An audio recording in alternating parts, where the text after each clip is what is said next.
My dear brothers and sisters in Jesus Christ, I am Father Joy, a missionary priest representing the Diocese of Tezpur, which is situated in the northeastern corner of India on the foothills of Himalayan mountains.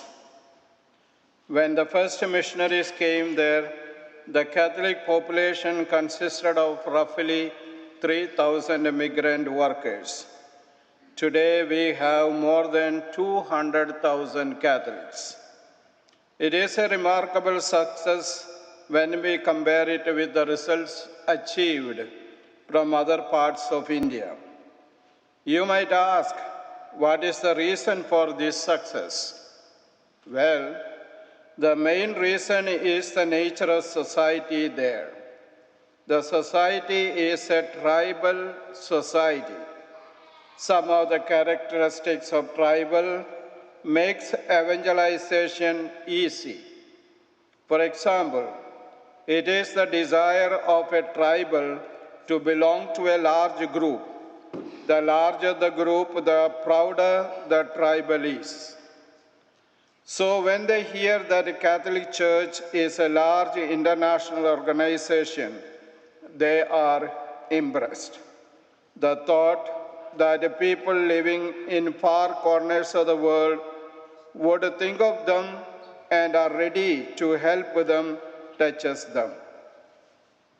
The strategy what we used in that area, missionaries approach these tribals are, the missionaries established a network of mission stations all over the region.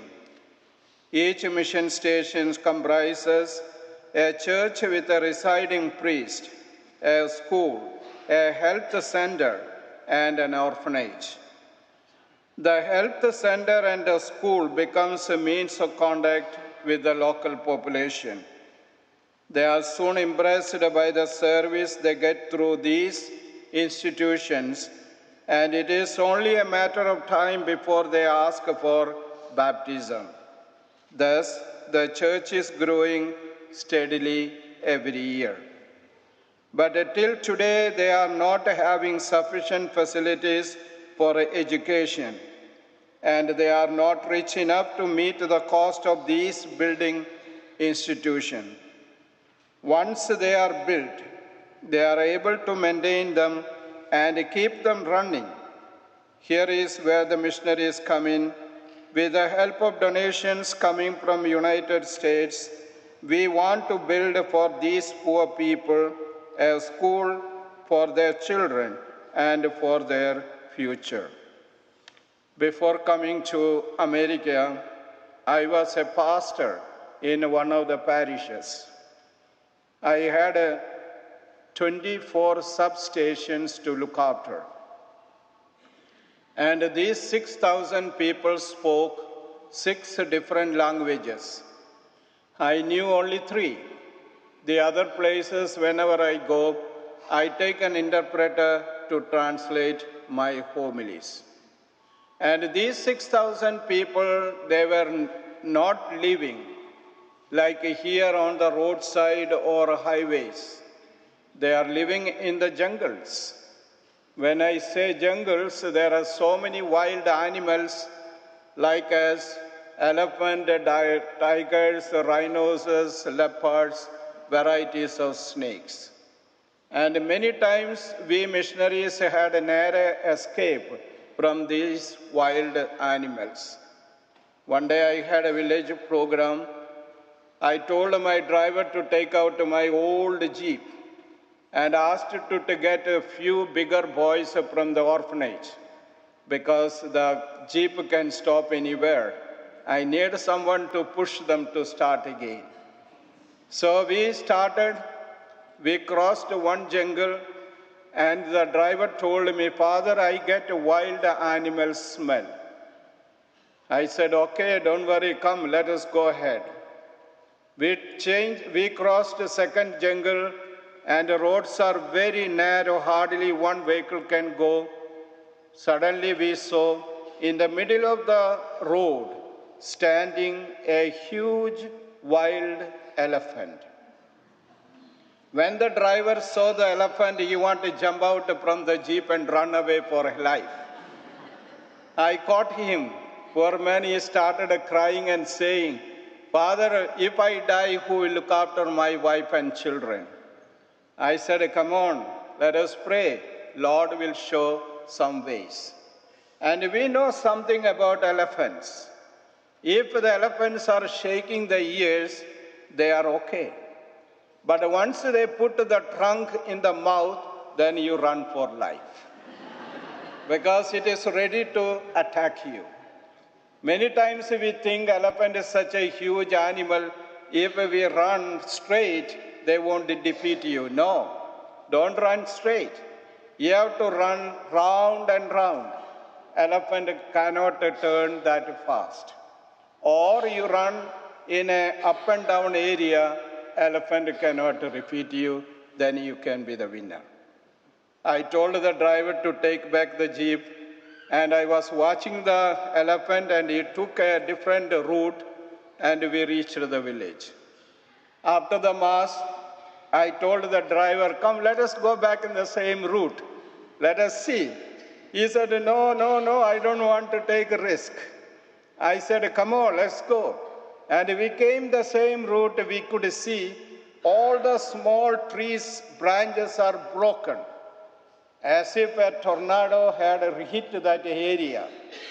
When I reached the office, my secretary told me, "Father, there is a wild elephant in the jungle, already killed 4 people. And we 6 people also could have been added, but God saved our life." Another time I had a village program. It is far away from the center. I knew that I cannot come back the same day. So I took a few bed sheets, few towels, and 1 mosquito net. If you don't use a mosquito net, you are sure to get malaria sickness. We reached there. People were standing in front of the church. Church means a chapel, a small hut made out of bamboo and grass, and with a mud floor, with a cow dung. And I said, "Oh, come, let us go and start the Mass." I said for confession, then I said the Mass. People told Father, "Too late to go back. Today you can sleep in this village." I said, "Okay." But the problem is, each family is having 1 room, 1 house. In the same room, 1 corner they tie the cows, other corner they cook, the rest of the place they put a few clothes. Father, mother, son, everybody sleeps like that on the floor. They don't want to ask me to go and sleep with them like that. So one old man said, "Father, we'll try to, you can sleep in the chapel." I said, "Okay." So he said, "I don't want to ask you to sleep on the floor. We'll get 1 cot from the village." They started searching. At the end, I saw them carrying 1 cot. They brought and kept in the middle of the church. They told me, "Father, your bed is ready. Just a wood cot. And it's hardly 4 feet. I am 5.6. They brought and kept then I looked at that cot. I saw, instead of having 4 legs, that had only 3 legs. They said, "Don't worry, Father, we'll make the 4th leg." They brought a few stones and made the 4th leg. They told me, "Father, you can go and sleep. Since there are wild animals, we'll ask our youth to guard the church with a bow and arrows. That is their weapon." I said, "Okay." I closed the door. I took out 1 bed sheet and put on that plank. I took out 1 or 2 towels and took a piece of wood to cover to use as my pillow. Then I tied my mosquito net. I got inside. I cannot stretch my leg because it's hardly 4 feet. So I had to keep my leg like this bending. I couldn't get to sleep. Many times when I don't get to sleep, I take out my rosary and start saying, and I used to get to sleep. So I took out my rosary, I started saying, I couldn't say the rosary. Started turning left and right. Suddenly I heard a noise. I looked up. I saw a snake is fallen from the roof. It is on my mosquito net, and because of the weight of the snake, almost touched my body. In the beginning, I couldn't say the one rosary. Now I can say 3 or 4 rosary within no time. I started calling all the saints, and my clothes became wet. Then I remembered the youth guarding the church. I thought to call them. Another thought came in my mind. When I call them, they come in with a bow and arrow. They see the snake. They start beating, but they forget who is sleeping inside the net. And I was sure I will be getting more beating than the snake. I started praying and turning and waiting. Suddenly the snake fall from the net. Then I got the courage. I called the children. They came and killed. You might have seen the snake, or you might have heard or read about the snake. They always bite, and the poison is on their teeth. And also there are snakes, they have poison on the tail. And that was in that group.